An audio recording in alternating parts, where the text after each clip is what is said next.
All right, we're going to get started with shape and start putting this all together.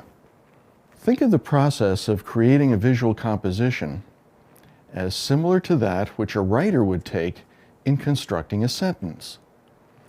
The writer has a particular message that he or she wishes to convey, and if they are a creative writer, that message may not be completely formed in their mind when they begin to write. But they're confident that if they begin the process of writing, of putting nouns and adjectives, verbs, punctuation, and other elements in their proper order, they will not only discover the true meaning of their communication, but the reader will be able to discover it too. The first part of the process is one of discovery by the writer. What is it that they wish to convey to the reader? Not simply in terms of content, but in tone, in the emotional, philosophical, or other sense.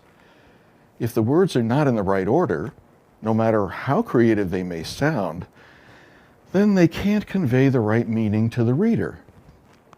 If you are making a philosophical statement about the internal spirit of the person that may or may not be captured by their photograph, the words on this slide might make sense and might suit your creative purpose. However, if the words are not in the correct order to match the purpose of the writer, then the reader will not understand the meaning. This slide shows the words that you would want to use if you were chasing a thief and trying to enlist others to help you catch them. Of course, they are the same words in each phrase, but their syntax, the connections that create meaning through the order that they're placed in, well, that's very different indeed. As artists, using a camera to create a two-dimensional picture, we go through a process of selection similar to that which writers do. Instead of words, we're arranging visual elements that we discover in a scene, such as this one that I discovered on the island of Milos in Greece. In this first photograph, I was attracted to the archway and the door beyond it. But there are some distracting elements as well, like the fragment of the garbage can on the left and its shadow, and the light bulbs and wires up above. I tested different options for the order in which I could arrange those visual elements. Just as the writer tests different arrangements of word elements. And finally, I came to a conclusion that I had found the best way to organize the visual elements that were available so that my personal response was presented in the picture.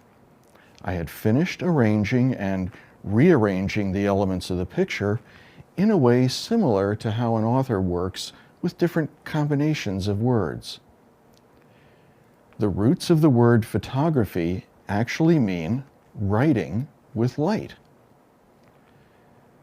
In the rest of the series of lessons in modules 1 and 2 of this course, we're going to explore the ways that photographers write with light, using the writing implement of a camera, the ink of light, and the sensor as paper, putting visual elements together instead of words. We must be keenly aware of the things that we artists call visual elements, because they are akin to the nouns, adjectives, verbs, and other structural elements for the writer. These visual elements are shape, form, texture, tone, line, color, and pattern. Let's get started with shape. Shape is defined as the two-dimensional aspect of something or someone. Its height and width, its exterior, linear outline. Shape does not tell us about three-dimensional aspects, just the two-dimensional. In this slide, we have a very high contrast photograph of an object. The term high contrast means fewer gray tones and more pure black and white tones. And certainly this picture qualifies. Can you imagine what kind of object was in front of the camera when this picture was made? You already know that if there is a great amount of light in the background and very little light on the foreground elements, especially if they're darker toned foreground elements, a photographer can easily create a silhouette by adjusting their exposure in the camera, like this one. With the knowledge you have gained in this specialization already, you too could make a picture just like this one. Here's a second high contrast photograph of the same object, but this time it's seen from a slightly different angle or vantage point. We certainly get a different idea from this picture about the shape of the object, and even though you probably find it difficult to determine what the object really is, you've already learned a very important lesson about what creative photographers do. We look at shape, at the outline. As an artist, you'll make choices. Among the many choices you will make will be whether to emphasize a visual element such as shape. And based on the direction you view something, what that shape will actually look like. You'll be making choices not only about the way it looks, but what the visual element will mean to the viewer of your picture. You might be able to guess what the object is from this third view. Are you ready to see what it really is? Oh! It's an American football. In this photograph, the tonal range from dark to light and the colors give us more clues as to the character of the object itself. However, because the vantage point from which the object was seen, in this case from directly above, and the lighting, which in this case is somewhat flat and shadowless, the emphasis is still on the two-dimensional aspect or shape of the football. In the previous slide, we saw how a flat, shadowless light can be used to help us emphasize shape. We can use exposure control to emphasize shape as well. In this photograph, the two-dimensional aspect of the palm trees is emphasized because the objects themselves are silhouetted. There's no detail in the textured surface of the object, no sense of depth or volume either, because the difference between the light in the background and the light on the surface of the plant was so great. The more difference there is between the amount of light falling on the front of the object and the amount of light on the background, the easier it is to create such silhouettes by changing the camera exposure.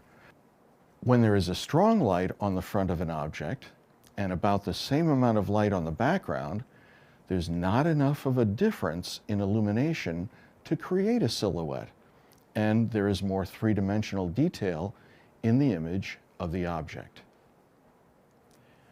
Bretto's is the oldest ouzo bar and distillery in Athens, and their bottles are highly collectible.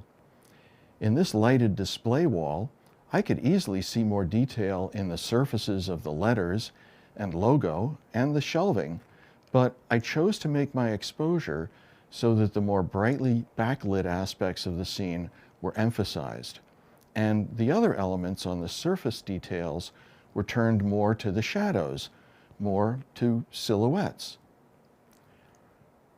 Some objects have characteristic shapes. The flag of our United States of America is a good example of such an object.